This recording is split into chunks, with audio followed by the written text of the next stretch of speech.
YouTubers, Mike Martin's here, Mike Martin's channel, bringing you some really bad news, guys. And I've been talking about this for the last couple of years now.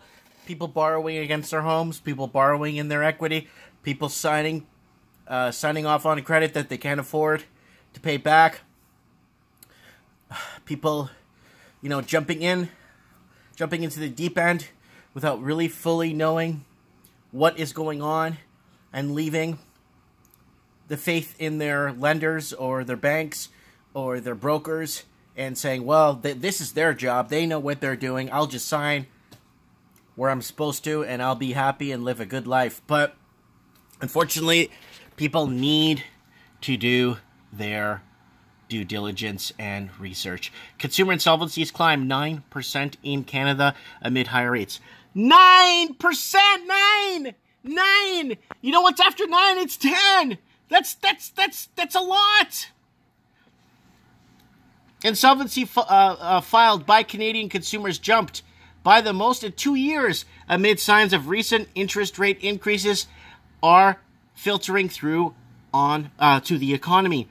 Insolvencies climbed 11,641 in October, an increase of 9.2% from a year earlier, according to the report from the Office of Superintendent of Bankruptcy Canada. Insolvencies surged 16% from September and are 1.5% higher than 2017 on a year-to-date basis. Guys, this is really not good. So BNN had this article out, and Steve notified me to, we were talking about it, where I was talking about another article, and then he brought this one up and told me to look it up. So I looked it up, and I'm reading it to you guys now. The Bank of Canada has raised borrowing costs 5 times since July 2017, and Governor Stephen Poloz reiterated Thursday rates will need to rise into neutral range, somewhere around 2.5 to 3.5% from the current 1.75%, as the economy operates near capacity. That view was reinforced by data on Friday to show that the country posted record employment gains in November. I don't know, guys. We could argue this, but with the closures of the GM plants and other closures happening and rumors of closures right now in Canada, I don't see us, especially with the incredible amount of job losses in Alberta. I'll get one of our guests on from Alberta on the show so she could give us an update on what's happening there employment-wise.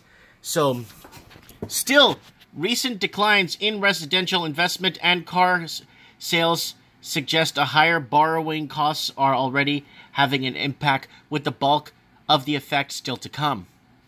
Key word. Key sentence. You ain't seen nothing yet. Light vehicle sales dropped the most in almost a decade last month, and the growth of residential mortgages has decelerated to the weakest point since 1982. Consumer insolvencies rose in every province except Newfoundland and the 3 Northern Territories.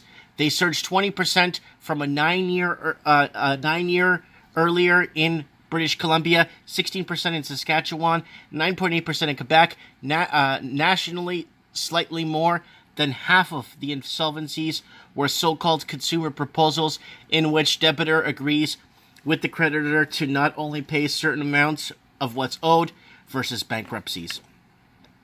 Business insolvencies, meanwhile, fell 2.1% in October from the year earlier, after rising 18% in September. In total, Canadian insolvencies were up 8.9% in October from a year earlier. So, this is it, people. This is a big deal. Wow, 9.2% from a year earlier. They climbed 11,641 in October. That's incredible. If it was 2-3%, okay, it's a tough time right now. We're headed towards a industrial, financial, housing, dollar, every collapse possible right now. The cycle's coming to an end. The free party's over. What scares me is the people that didn't buy into this whole shenanigans are the ones that are going to have to pay for it in the end. Yeah. Who are they going to pass the buck to? That's the main thing. Who's going to fill, or who's going to make up this? I think it's going to be the taxpayers. I think it's going to be pensioners. I don't know. That's just me. Let me know what you guys think in the comments below. Insolvencies climb. A 9.2% from a year earlier is huge. And stuff like this is what keeps me awake at night. Knowing, that my fellow neighbor or, my fellow, friend could be suffering and not much is being said where they're keeping it on a down low.